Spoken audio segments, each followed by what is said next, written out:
নমস্কার। Rishibani institute of Vedic অ্যাস্ট্রোলজির পক্ষ থেকে স্বাগত জানাই আজকের জ্যোতিষ আলোচনায়। আমি শান্তনু আপনাদের সঙ্গে। আলোচ্য বিষয় বৃশ্চিক রাশি এবং অগ্নিবীজ যোগ। কুম্ভ রাশিতে মঙ্গল প্রবেশ করতে চলেছে আগামী 23শে ফেব্রুয়ারি এবং রাহু মঙ্গল কম্বিনেশন এটা বৃশ্চিকের জন্য তৈরি হতে আমরা দেখব চতুর্থভাবে। এই কম্বিনেশন কন্টিনিউ করবে 2রা এপ্রিল পর্যন্ত এবং সবচেয়ে ক্লোজ কনজাংশন এটা হতে দেখতে পাওয়া যাবে 13ই মার্চ। তাই 13ই মার্চের মোটামুটি আগের 22-23 দিন এবং 13ই মার্চের পরের 22-23 দিন এটা কিন্তু আমাদের একটু সাবধানেই থাকতে হবে। কারণ শাস্ত্রে এই অগ্নিবীজ সম্পর্ককে কিন্তু খুব একটা সুখদায়ক বিষয় ইন্ডিকেট করেনি। আর চতুর্থ ভাব হলো আমাদের সুখ স্থান, চতুর্থ ভাব হলো আমাদের মাতৃস্থান, চতুর্থ ভাব হলো আমাদের গৃহ। তাই বাড়ি, মা, সুখ, বন্ধু, ক্লোজ বন্ধু যার সঙ্গে মনের মিল রয়েছে, মন, সেই জায়গা যেখানে আমি স্টেবল হতে পারি, বসার জায়গা, এই সমস্ত বিষয়গুলি নিয়ে কিন্তু সচেতন আমাদেরকে থাকতে হবে। যারা বাড়ি কিনতে চাইছেন তাদেরকেও সচেতন হতে হবে। আবার যারা বাড়ি পরিবর্তন করতে চাইছেন তাদেরকেও কিন্তু বাস্তু নিয়ে সাবধান থাকতে হবে। বাড়িতে আছি তো আমি, কিন্তু এই সময় আগুন এবং আগুন টাইপের যে কোনো জিনিস যার মাধ্যমে সৃষ্টি হতে পারে আগুন, এই বিষয়গুলি নিয়ে কিন্তু ভীষণ সাবধান থাকতে হবে। খেয়াল রাখতে হবে মঙ্গল এবং রাহু কম্বিনেশন এটা কিন্তু খুব একটা সুখদায়ক নয়। মঙ্গল যদি আগুন হয়ে থাকে, মঙ্গল যদি আউটবার্স্ট অফ এনার্জি হয়ে থাকে, তাহলে রাহু কিন্তু ইন্ডিকেট করবে আনকন্ট্রোলড, অর্থাৎ অনিয়ন্ত্রিত বিক্ষিপ্ত শক্তির বিকাশ। এটা কিন্তু ইন্ডিকেট করবে এই অগ্নিবীজ যোগ। বৃশ্চিক রাশি বা লগ্নের মানুষদের বন্ধু বিচ্ছেদের সম্ভাবনা পূর্ণ মাত্রায় রয়েছে। তারই সঙ্গে সঙ্গে কর্মক্ষেত্রে উন্নতি বাধাপ্রাপ্ত হতে পারে। তবে স্বামী বা স্ত্রীর চাকুরি ক্ষেত্রে উন্নতির পূর্ণ সংযোগ দেখতে পাওয়া যায়। বৃশ্চিকের ক্ষেত্রে হঠাৎ করে টাকা পয়সা প্রাপ্তির সম্ভাবনা। বাড়ি বিক্রি করতে চাইছিলেন, দীর্ঘদিন ধরে কিছুতেই ঠিকঠাক কাস্টমার পাওয়া যাচ্ছিল না, এবার কিন্তু ঠিকঠাক কাস্টমার পাওয়া যেতে পারে। তারই সঙ্গে সঙ্গে বলবো, বাড়িতে কোনো রকম ইলেকট্রিক্যাল ডিসপিউট ক্রিয়েটেড হলে পরে অবশ্যই মিস্ত্রিকে হায়ার করুন, নিজে কোনো কিছু করতে যাবেন না। সামান্য ফিউজ চেঞ্জ করতে হলেও মিস্ত্রিকে ডাকুন। আগুনের যে কোনো কাজ সাবধানতার সঙ্গে করুন। বাড়িতে বিশেষ করে রান্নাঘরে আপনার নজর রাখা উচিত এবং স্পেশালি সেই রান্নাঘর যদি আপনার বাড়ির দক্ষিণ পূর্ব দিকে না হয়ে উত্তর দিকে, পূর্ব দিকে, উত্তর পূর্ব দিকে হয়ে থাকে, তাহলে কিন্তু আপনাকে অনেক অনেক বেশি সাবধানতা সচেতনতা অবলম্বন করতে হবে। খেয়াল রাখতে হবে এই সময় এই রাহু মঙ্গল যোগ চতুর্থে স্থিত হওয়ায় আপনার কিন্তু কিছু না কিছু বাস্তু সমস্যা ক্রিয়েটেড হতে পারে। গর্ভপাতের সম্ভাবনা রয়েছে মহিলাদের ক্ষেত্রে, অর্থাৎ যারা সদ্য গর্ভধারণ করেছেন তাদের কিন্তু প্রপার মেডিকেশনের মধ্যে অবশ্যই থাকতে হবে। অল্প বিস্তর প্রতারিত হওয়ার সংযোগ দেখতে পাওয়া যায়। কাগজপত্র সম্পর্কিত বিষয়ে খুব সাবধান হতে হবে বৃশ্চিক রাশি বা লগ্নের মানুষদের। এই সময় আপনার বাড়ির দুটি ক্ষেত্র, একটি হলো জল সংরক্ষণ ক্ষেত্র বা রিজার্ভার এবং দ্বিতীয় ক্ষেত্রটি হলো আগুন নির্দেশক ক্ষেত্র। এই দুটি ক্ষেত্র নিয়ে আপনাকে কিন্তু ভীষণ ভীষণ সাবধান হতে হবে। ব্যবহারিক জ্ঞান বৃদ্ধি পাওয়ার সম্ভাবনা, ঈশ্বরের প্রতি ভক্তি বিশ্বাস ইত্যাদি বাড়বে। ভুল লোকের সঙ্গে বন্ধুত্ব আপনাকে বরবাদির দিকে এগিয়ে নিয়ে যেতে পারে। বড় ডিসিশন এখন নয়, অপেক্ষা করুন, সঠিক সময়ের জন্য অপেক্ষা করুন। দেবগুরু বৃহস্পতি তুঙ্গ হতে চলেছেন, আপনার জন্য ভীষণ পজিটিভ সময় আসতে চলেছে। পরিকল্পনা করুন, কিন্তু শীঘ্রতা নয়, ধীর স্থিরভাবে নিজের লক্ষ্যের দিকে এগিয়ে চলুন। এই বৃহস্পতি তুঙ্গ হওয়ার আগে কিন্তু বৃহস্পতি অষ্টমে রয়েছেন এবং তাকে এক্সপ্লয়েট করে চলেছে ক্রমাগত এই রাহু। তাই নিজের উপর নিয়ন্ত্রণ রাখা এটা কিন্তু বৃশ্চিকের জন্য বেশ কঠিন। টাকা এসছে হাতে, এবার কিন্তু একটা অদ্ভুত ইরিটেশন কাজ করছে। কতক্ষণে সেই টাকাটাকে খরচা করে ফেলবো, কতক্ষণে সেই টাকাটাকে ব্যয় করব, এই নিয়ে কিন্তু ভীষণ ভীষণ রকম ইরিটেশনের মধ্যে রয়েছে। চতুর্থভাবে এই যে ক্রূর গ্রহ সমন্বয় রাহু এবং মঙ্গলের সহাবস্থান, আমরা জানবো শাস্ত্র কি বলছে এই ক্ষেত্রে। শাস্ত্রে বলা রয়েছে রাহু মঙ্গল সংযোগে বহ্নিবিষ সমো ভবেৎ, ক্রূর কর্ম প্রদো জাতু রক্ত দোষ প্রবর্ধকঃ। অর্থাৎ রাহু এবং মঙ্গলের সংযোগে অগ্নিবিষ সদৃশ ফল হবে। হিংস্র প্রবৃত্তি, ক্রূর কর্মের প্রতি আসক্তি এবং রক্ত দোষ এগুলি বৃদ্ধি পেতে দেখতে পাওয়া যাবে।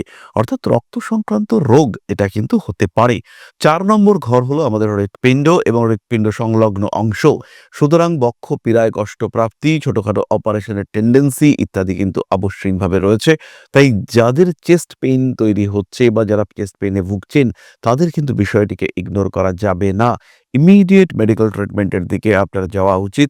শরীরকে সুস্থ সবল রাখার পূর্ণ প্রচেষ্টা এটা অবশ্যই আপনার করা উচিত। তার সঙ্গে সঙ্গে দ্বিতীয় আরো একটি শ্লোক বলবো। চতুর্থ স্থানকে আমরা অন্যতম কেন্দ্র স্থান বলে থাকি। রাহুনা গ্রাসিত মঙ্গল यदि কেন্দ্র ত্রিকোণগে তদা জাতস্য জীবন্তি ক্লেশ শোক ভয়াবহঃ। অর্থাৎ যদি রাহুগ্রস্ত মঙ্গল কেন্দ্রে অবস্থান করে বা ত্রিকোণে অবস্থান করে, সেই ক্ষেত্রে জাতকের জীবন ক্লেশময়, শোকময় এবং যথেষ্ট ভয়াবহ হয়ে ওঠে। তাই বিষয়টি কিন্তু সাবধানতা অবলম্বন করার জন্য যথেষ্ট প্রয়োজনীয়। সুতরাং সচেতন থাকতে হবে। প্রত্যেকটি বৃশ্চিক রাশি বা লগ্নের মানুষ তারা সাবধান থাকুন। বাড়ির ইলেকট্রিক্যাল ডিভাইস থেকে একটু দূরত্ব বজায় রাখার চেষ্টা এটা করা উচিত। এই সময় ইলেকট্রনিক জিনিসপত্র খারাপ হবে, নিজে ঘাটাঘাটি করতে যাবেন না। মায়ের শরীর স্বাস্থ্য নিয়ে অল্প বিস্তর দুশ্চিন্তা থাকবে, সরাসরি মেডিকেল ট্রিটমেন্টের দিকে নিয়ে যেতে হবে। নিজেও যদি শারীরিক দিক থেকে স্পেশালি চেস্ট ওরিয়েন্টেড কোনো ইস্যুতে আক্রান্ত হয়ে থাকেন, তাহলে একদম দেরি না করে মেডিকেল ট্রিটমেন্টের দিকে আপনাকে এগিয়ে যেতে হবে। বাড়িতে কোনো রকম পরিবর্তন এই সময় করা উচিত নয়। নতুন বাড়ি ক্রয় করবার ক্ষেত্রে আরেকটু অপেক্ষা করুন। বাহন যোগ রয়েছে, আবার বাহন থেকে আঘাত প্রাপ্তির যোগ সেটাও কিন্তু রয়েছে। বৃশ্চিককে সচেতন থাকতে হবে। বাহন ক্রয় করবার আগে অবশ্যই সেই নাম্বার বা এই বিষয়গুলি সিলেক্ট করবার চেষ্টা করুন। ধীরে সুস্থে নিজের লক্ষ্য তার দিকে যাওয়ার চেষ্টা এটা একটা পরিকল্পিত পথে আপনাকে করতে হবে। বন্ধু বান্ধবের সঙ্গে সম্পর্ক অবশ্যই ভালো রাখুন, কিন্তু নতুন বন্ধু বান্ধবের সঙ্গে অতিরিক্ত ঘনিষ্ঠ হবেন না। নিজের বিভিন্ন প্রয়োজনীয় বিষয় সেগুলি শেয়ার না করাই ভালো। এই সময় পার্টনারশিপ বিজনেসের দিকে এগোনোর জন্য ঠিকঠাক নয়। ফিনান্সিয়াল গ্রোথের সংযোগ অবশ্যই রয়েছে। আপনার স্বামী, আপনার স্ত্রী তাদের চাকরি প্রাপ্তির ক্ষেত্র এটা প্রশস্ত হতে পারে। শর্ট টার্ম প্রফেশনাল ডেভেলপমেন্ট এটা আমরা এই সময়ে দেখতে পাবো, এবং কর্মতৎপরতা সেটাও কিন্তু এই সময় তীব্রভাবে বাড়তে দেখতে পাওয়া যাবে। রাগ, জেদ, তেজ, উগ্রতা ইত্যাদির উপরে পূর্ণ নিয়ন্ত্রণ রাখতে হবে, এবং বৃশ্চিক রাশি বা লগ্নের মানুষ তাদেরকে সাবধানতা অবলম্বন করতে হবে। এরপর আমরা চলে আসবো নাক্ষত্রিক আলোচনা প্রসঙ্গে। প্রথম নক্ষত্র বিশাখা। কাজকর্মের ক্ষেত্রে অল্প বিস্তর উন্নতি রয়েছে। বিদেশ যাত্রার পরিকল্পনা করা যেতে পারে। বিদেশে স্থায়ীভাবে বসবাসের জন্য একটা ঠিকানা জোগাড় করার চিন্তা অবশ্যই বিশাখা করতে পারেন। টাকা পয়সা আটকে যাওয়ার সম্ভাবনা পূর্ণ মাত্রায় রয়েছে। যে কাজই করুন না কেন সেটাকে সিস্টেমেটিক করতে হবে। বাবার শরীর স্বাস্থ্য নিয়ে প্রবল সমস্যা তৈরি হতে পারে। সাবধান থাকুন। প্রয়োজন হলে হসপিটালাইজেশনের চিন্তা মাথায় অবশ্যই রাখতে হবে। আইনি জটিলতা থেকে দূরে থাকার চেষ্টা অবশ্যই করতে হবে। নাম, যশ, প্রভাব, প্রতিপত্তি ইত্যাদি বাড়তে চলেছে। গোপন শত্রুতার কারণে ক্ষতিগ্রস্ত হতে পারেন। নিজেকে সিস্টেমের মধ্যে রাখার চেষ্টা এটা কিন্তু অবশ্যই করা উচিত। যান্ত্রিক গোলযোগের শিকার হওয়ার সম্ভাবনা দেখতে পাওয়া যায়। মাতৃতুল্য ব্যক্তিবর্গের কারণে অল্প বিস্তর ক্ষতিগ্রস্ত হতে পারেন। পরবর্তী নক্ষত্র অনুরাধা। বেড়াতে যাওয়ার পরিকল্পনা করুন। নিজেকে হাসি খুশি হ্যাপি রাখার চিন্তা অবশ্যই করুন। নাম, যশ ইত্যাদি বাড়তে দেখতে পাওয়া যাবে। অ্যাগ্রেসিভ বিহেভিয়ারের উপরে নিয়ন্ত্রণ অবশ্যই রাখতে হবে।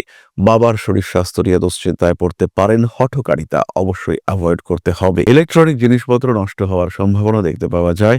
মানসিক দিক থেকে কখনো কখনো চিন্তাগ্রস্ত হয়ে পড়তে পারেন। প্রাকৃতিক দুর্যোগের শিকার হওয়ার সম্ভাবনা দেখতে পাওয়া যায়। বাড়ি পরিবর্তন করবার আগে অবশ্যই কিছুটা ভাবনা চিন্তা করবার প্রয়োজনীয়তা রয়েছে। বন্ধু বান্ধবের মাধ্যমে কিছুটা বিশ্বাসঘাতকতার শিকার হতে পারেন। অ্যাগ্রেসিভ বিহেভিয়ারের উপরে নিয়ন্ত্রণ রাখার চেষ্টা অবশ্যই করতে হবে। মানসিক দিক থেকে কখনো কখনো অস্থিরতার শিকার হতে পারেন। হঠকারিতা অ্যাভয়েড করার চিন্তা অবশ্যই করা উচিত। প্রেম, ভালোবাসা ইত্যাদির ক্ষেত্রে উন্নতির সম্ভাবনা রয়েছে, তবে প্রেমিকার অসুস্থ হয়ে পড়ার একটা সংযোগ দেখতে পাওয়া যায়। নান্দনিক কাজকর্মের ক্ষেত্রে আরেকটু সচেতন হওয়ার প্রয়োজনীয়তা অবশ্যই রয়েছে। নতুন করে প্রেমে পড়বার আগে ভাবনা চিন্তা করতে হবে। মানুষকে টাকা পয়সা দিতে চলেছেন, সেই টাকা পয়সা দেওয়ার উপরেও নিয়ন্ত্রণ রাখতে হবে। পরবর্তী নক্ষত্র জ্যেষ্ঠাও কিন্তু বেড়াতে যাওয়ার পরিকল্পনা করতে পারেন। খাদ্যের উপরে একটু নিয়ন্ত্রণ রাখার চেষ্টা করা উচিত। ভুগতে পারেন পেটের সমস্যায়। ফিরে আসতে পারে আপনার পুরনো প্রেম। ব্যবহারিক জ্ঞান বৃদ্ধির সম্ভাবনা দেখতে পাওয়া যায়। উচ্চ বিদ্যার ক্ষেত্রে উন্নতির সম্ভাবনা অনেক অনেক বেশি। মা, বাবা, ভাই, বোন এদের শরীর স্বাস্থ্য নিয়ে দুশ্চিন্তায় পড়তে পারেন। প্রেমিক কিংবা প্রেমিকার কারণে একটু অস্থির হয়ে পড়ার সম্ভাবনা রয়েছে। নতুন প্রেম আসতে পারে, আবার পুরনো প্রেমে গন্ডগোল, ব্রেকআপ ইত্যাদি সম্ভাবনাও কিন্তু রয়েছে। বৃশ্চিকের ক্ষেত্রে কর্মতৎপরতা বাড়বে। স্বামী কিংবা স্ত্রীর কর্মপ্রাপ্তির খবর আপনাকে অবশ্যই আনন্দ প্রদান করবে। বৃশ্চিক রাশি বা লগ্নের মানুষজন প্রথম প্রতিকার হিসেবে বাড়িঘর পরিষ্কার রাখুন। বাড়ির যে কোনো আবর্জনা যেগুলো অব্যবহার্য বা কখনো আর ব্যবহার হবে না, সেগুলোকে ইমিডিয়েট বাড়ি থেকে বিদায় করুন। কাজকর্মের ক্ষেত্রে স্বচ্ছতা বজায় রাখবার চেষ্টা করুন। ধীরে সুস্থে প্রত্যেকটি কাজ করতে হবে এবং নিজেকে আর একটু ভালো রাখার চেষ্টা, সেটাও আপনাকে অবশ্যই করতে হবে। নান্দনিক কাজকর্মের ক্ষেত্রে উন্নতির সুযোগ আসতে চলেছে। প্রেম, ভালোবাসা ইত্যাদির ক্ষেত্রেও উন্নতি দেখতে পাওয়া যাবে। ধীরে সুস্থে প্রত্যেকটি কাজের পরিকল্পনা করুন এবং তার সঙ্গে সঙ্গে প্রতিদিন মহামৃত্যুঞ্জয় মন্ত্র পাঠ অবশ্যই করুন। শারীরিক সমস্যা যে সমস্ত বৃশ্চিক রাশি বা লগ্নের মানুষরা ভুগছেন, তারা রেড জাসপার ব্রেসলেট ইউজ করতে পারেন এবং রিলেশনশিপ, শিক্ষা ইত্যাদি সংক্রান্ত ক্ষেত্রে সন্তান, মায়ের শরীর স্বাস্থ্য নিয়ে যারা দুশ্চিন্তায় রয়েছেন, তারা অবশ্যই সিট্রিন ব্রেসলেট এবং তার সঙ্গে সঙ্গে 5 মুখী রুদ্রাক্ষ ব্যবহার করতে পারেন। নিজেকে ভালো রাখার পূর্ণ প্রচেষ্টা, এটা কন্টিনিউয়াসলি করতে হবে। ধীরে সুস্থে নিজের লক্ষ্যের দিকে এগিয়ে যাওয়ার জন্য সঠিক পরিকল্পনা, এটাও আপনাকে গ্রহণ করতে হবে। এবার আমরা চলে আসবো আলোচনার পরবর্তী পর্যায়ে, অর্থাৎ আপনাদের প্রশ্নে জ্যোতিষের উত্তর। তবে তার আগে একটি ছোট্ট বিষয় আপনাদের সঙ্গে শেয়ার করব। আশা করি পরম পিতার আশীর্বাদে সবাই খুব ভালো আছেন। জীবনে চলার পথে বিভিন্ন সময় বিভিন্ন ক্ষেত্রে আমরা প্রত্যেকেই কিছু না কিছু জনহিতকর কার্য করে থাকি। রাস্তায় যদি একজন মানুষ এসে আমাদের কাছে সাহায্য চায়, আমরা যতটুকু সম্ভব তাকে সাহায্য করবার চেষ্টা করি। কখনো কিছু অর্থের বিনিময়ে, কখনো তাকে কিছু খাদ্য সামগ্রী কিনে দিয়ে, কখনো গাছের জল দিয়ে, কখনো পাড়ার রাস্তার কুকুরটিকে খেতে দিয়ে আমরা সমাজের উন্নতি করবার চেষ্টা করি। আমরা সমাজের প্রতি আমাদের সামাজিক দায়বদ্ধতা পালন করবার চেষ্টা করি। কারণ প্রত্যেকেই আমরা মানুষ, প্রত্যেকের মধ্যেই রয়েছে মনুষ্যত্ব, প্রত্যেকেই আমরা অপরকে সাহায্য করবার জন্য অল্প বিস্তর দায়বদ্ধ। এই ভাবনা নিয়েই অধ্যাত্ম, সেবা এবং প্রকৃতি পূজনের ব্রতী হয়েছে আমরা। আপনাদের সহযোগিতায় গঠন হয়েছে পরম ব্রহ্ম মিলন মঠ ও সেবাশ্রম। দীর্ঘদিন ধরেই, প্রায় বিগত 3 বছর ধরে বিভিন্ন সময়ে, বিভিন্ন অবস্থায়, বিভিন্ন পরিস্থিতিতে মানুষের পাশে গিয়ে আমরা দাঁড়িয়েছি। মানুষের পাশে যতটা সম্ভব সাহায্য করবার চেষ্টা আমরা করেছি আমাদের ক্ষুদ্র সামর্থ্যে। বারংবার আমরা পেয়েছি আপনাদের সাহচর্য, বারংবার আপনারা বাড়িয়ে দিয়েছেন আপনাদের সহযোগিতার হাত। তাই আরও একবার আপনাদের সামনে আজ আমি আবার এসেছি পরবর্তী কর্মসূচিকে বাস্তবায়িত করবার জন্য। বিগত দিনগুলিতে বিভিন্ন সময় আমরা বিভিন্ন ক্ষেত্রে ডোনেশন কর্মসূচি করেছি। আমরা শীতকালে কম্বল বিতরণ করেছি, মোজা, চটি বিতরণ করেছি, মশারি বিতরণ করেছি ডেঙ্গুর সময়, করোনার সময় খাদ্য সামগ্রী বিতরণ করেছি আমরা। তার সঙ্গে সঙ্গে ছোট ছোট শিশুদের পড়াশুনো এগিয়ে যাওয়ার জন্য সারা বছরের সমস্ত শিক্ষা উপকরণ আমরা বিতরণ করেছি। তাদের সঙ্গে আমরা সময় কাটিয়েছি। এদের শিক্ষার ক্ষেত্রে যাতে ডেভেলপমেন্ট হয়, তাই বেশ কিছু এলাকায় আমরা সম্পূর্ণ বিনামূল্য কোচিং সেন্টার পরিচালনা করছি। এবং বিশেষ বিষয়টি হলো যে প্রত্যেকটি ক্ষেত্রেই আপনারা কিন্তু প্রত্যক্ষ বা পরোক্ষভাবে আমাদের সঙ্গে আছেন।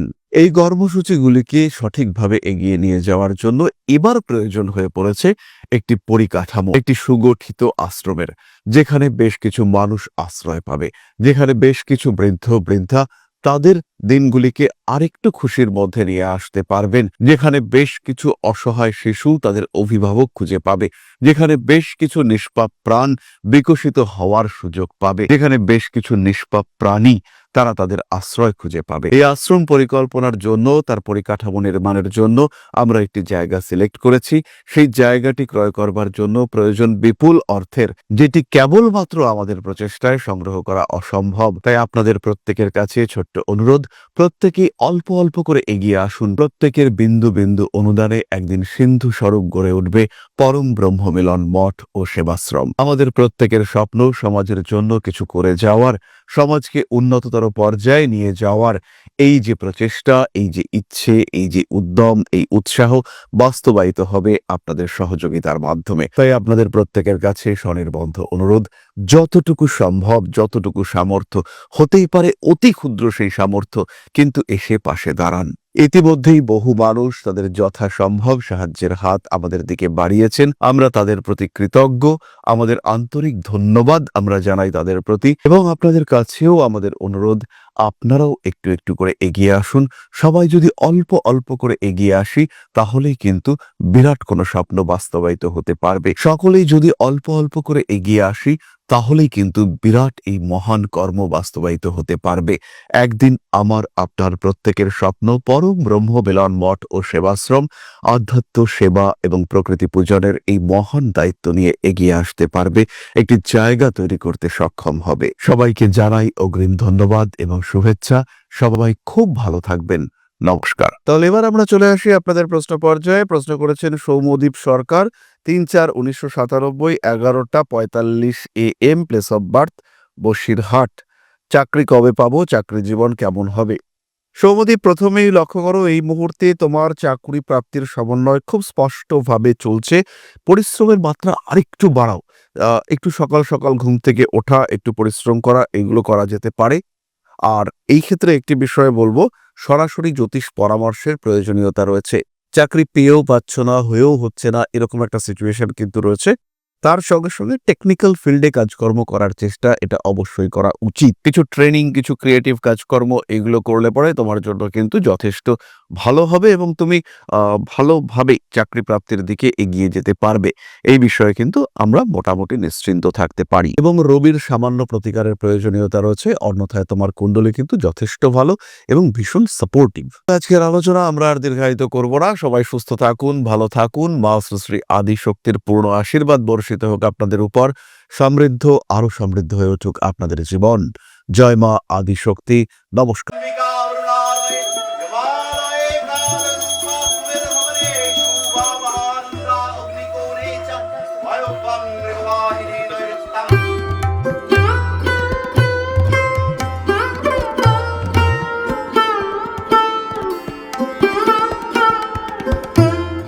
प्रणाधिपति श्रीमद दक्षिणा कालिका परिषदाय स्वाहा।